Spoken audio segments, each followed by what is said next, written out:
హల్లెలూయా. దేవునికి స్తోత్రం. ఈరోజు దేవుని వాక్యం ధ్యానించుకుందాం. నిర్గమ కాండము 23వ అధ్యాయము. లేని వార్తను పుట్టింపకూడదు, అన్యాయపు సాక్ష్యమును పలుకుటకై దుష్టునితో నీవు కలియకూడదు, దుష్కార్యము జరిగించుటకై సమూహమును వెంబడించవద్దు. ఆమేన్. దుష్కార్యమును జరిగించుటకై సమూహమును వెంబడించవద్దు. న్యాయమును త్రిప్పి వేయుటకు సమూహముతో చేరి వాద్యములు సాక్ష్యము పలుకకూడదు.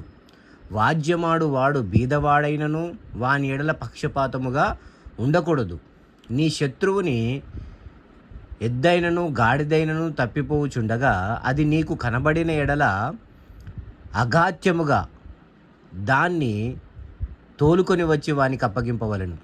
నీవు నీ పగవాని గాడిద బరువు క్రింద పడియుండుట చూచి దాని నుండి తప్పింపక యుందునని నీవు అనుకొనినను అగాత్యముగా వానితో కలిసి దాన్ని విడిపింపవలెను. దరిద్రుని వాద్యములో న్యాయము విడిచి తీర్పు తీర్చకూడదు.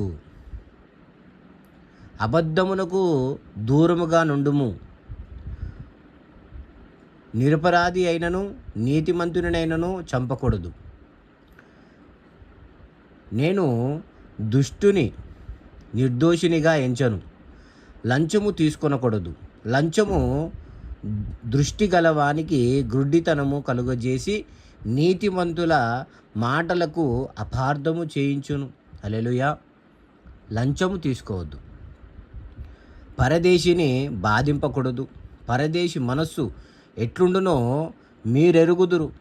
మీరు ఐగుప్తు దేశములో పరదేశులై ఉంటిరి కదా. 6 సంవత్సరములు నీ భూమిని విత్తి దాని పంట కూర్చుకొనవలెను. 7వ సంవత్సరమున దానిని బీడు విడవవలెను. అప్పుడు నీ ప్రజలలోని బీదలు తినిన తరువాత మిగిలినది అడవి మృగములు తినవచ్చును. నీ ద్రాక్ష తోట విషయంలోను నీ ఒలివల తోట విషయంలోను అలాగుననే చేయవలెను. 6 దినములు నీ పనులు చేసి నీ ఎద్దును నీ గాడిదను నీ దాసి కుమారుడును పరదేశియు విశ్రమించినట్లు 7వ దినమున ఊరక ఉండవలెను. నేను మీతో చెప్పిన వాటన్నిటిని జాగ్రత్తగా గైకొనవలెను. వేరొక దేవుని పేరు ఉచ్చరింపకూడదు. అది నీ నోట నుండి రానియ్యదగదు. సంవత్సరమునకు 3 మారులు నాకు పండగ ఆచరింపవలెను. ఇది యేసయ్య దీన్ని మంచిగా చెప్పడం జరిగింది కొత్త నిబంధన గ్రంథంలో. అది కూడా చదవండి ఫ్రెండ్స్. పులియని రొట్టెల పండగ ఆచరింపవలెను. నేను నీ ఆజ్ఞాపించినట్లు అబీబు నెలలో నీవు ఐగుప్తులో నుండి బయలుదేరి వచ్చితివి గనక ఆ నెలలో నియామక కాలమందు 7 దినములు పులియని రొట్టెలను తినవలెను. నా సన్నిధిని ఎవడును వట్టి చేతులతో కనబడకూడదు.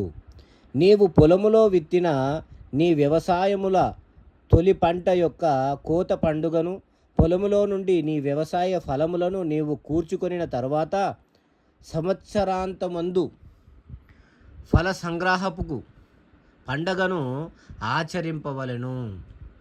సంవత్సరమునకు 3 మారులు పురుషులందరూ ప్రభువైన యెహోవా సన్నిధిని కనబడవలెను. హల్లెలూయా. నా బలుల రక్తమును పులిసిన ద్రవ్యముతో అర్పింపకూడదు. నా పండగలో అర్పించిన క్రొవ్వు ఉదయము వరకు నిల్వ ఉండకూడదు. నీ భూమి ప్రతిఫలములో మొదటి వాటిని దేవుడైన యెహోవా మందిరమునకు తేవలెను. మేకపిల్లను దాని తల్లి పాలతో ఉడకబెట్టకూడదు. ఇదిగో, త్రోవలో నిన్ను కాపాడి నేను సిద్ధపరిచిన చోటుకు నిన్ను రప్పించుటకు ఒక దూతను నీకు ముందుగా పంపుచున్నాను. ఆయన సన్నిధిని జాగ్రత్తగా నుండి ఆయన మాట వినవలెను. ఆయన కోపము రేపవద్దు. మీ అతిక్రమములను ఆయన పరిహరింపడు. నా నామము ఆయనకున్నది. హల్లెలూయా. మళ్ళా ఇంకోసారి వినండి ఇది. ఇదిగో త్రోవలో నిన్ను కాపాడి నేను సిద్ధపరిచిన చోటుకు నిన్ను రప్పించుటకు ఒక దూతను నీకు ముందుగా పంపుచున్నాను. ఒక దూతను మీకు ముందుగా పంపుచున్నాను. ఇక్కడ యేసయ్య యొక్క సాదృశ్యం తెలుస్తున్నది ఫ్రెండ్స్. ఆయన సన్నిధిని జాగ్రత్తగా నుండి ఆయన మాట వినవలెను. ఆయన కోపము రేపవద్దు. మీ అతిక్రమములను ఆయన పరిహరింపడు. నా నామము ఆయనకున్నది. ఎవరి నామము? దేవుని యొక్క నామము ఆయనకున్నది. ప్రభువైన యెహోవా సన్నిధిని ప్రభువు అనగా యేసును ఎన్నో మార్లు ప్రభువుగా ఇక్కడ చెప్పడం జరిగింది. మరలా నా నామము ఆయనకున్నది.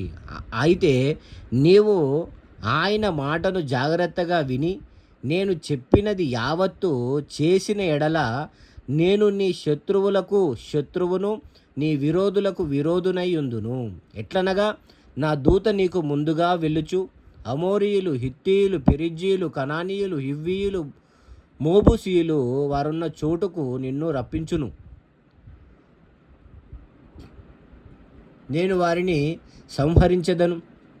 వారి దేవతలకు సాగిలపడకూడదు, వాటిని పూజింపకూడదు. వారి క్రియల వంటి క్రియలు చేయక వారిని తప్పక నిర్మూలము చేసి వారి విగ్రహములను బొత్తిగా పగలగొట్టవలెను. నీ దేవుడైన యెహోవానే సేవింపవలెను. అప్పుడు ఆయన నీ ఆహారమును నీ పానమును దీవించును. నేను నీ మధ్య నుండి రోగము తొలగించెదను. కడుపు దిగబడునదియు గొడ్డుదియు నీ దేశంలో ఉండదు. నీ దినములు లెక్క సంపూర్తి చేసేదను. నన్ను బట్టి మనుష్యులు నీకు భయపడునట్లు చేసేదను. నీవు పోవు సర్వదేశముల వారిని ఓడగొట్టి నీ సమస్త శత్రువులు నీ ఎదుట నుండి పారిపోవునట్లు చేసేదను. మరియు పెద్ద కందిరీగలను నీకు ముందుగా పంపించెదను. అవి నీ ఎదుట నుండి హివ్వీయులను, కనానీయులను, హిత్తీయులను వెళ్ళగొట్టును. దేశము పాడై అడవి మృగములు నీకు విరోధముగా విస్తరింపకుండునట్లు వారిని 1 సంవత్సరములోనే నీ ఎదుట నుండి వెళ్ళగొట్టను.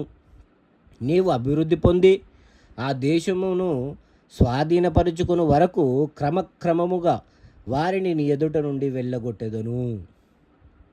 హల్లెలూయా. మరియు ఎర్ర సముద్రము నుండి ఫిలిష్తీయుల సముద్రం వరకును, అరణ్యము నుండి నది వరకును నీ పొలిమేరలను ఏర్పరచెదను.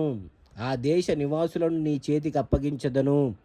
నీవు నీ ఎదుట నుండి వారిని వెళ్ళగొట్టెదవు. నీవు వారితోనైనను వారి దేవతలతోనైనను నిబంధన చేసుకొనవద్దు.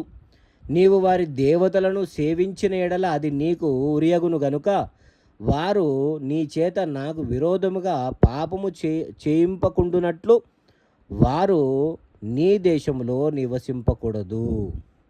హల్లెలూయా. దేవునికి స్తోత్రం. విన్నవారిని వారి కుటుంబాలని దేవుడు దీవించునుగాక. ఆమెన్. రోజు ప్రార్థన చేసుకోండి ఫ్రెండ్స్. పనులు గుట్టంగా 6 రోజులు గట్టిగా పనిచేసి 7వ దినం రోజు దేవుని యొక్క సన్నిధిలో గడపమని దేవుని యొక్క నామంలో వేడుకుంటున్నా. ఆమెన్. హల్లెలూయా.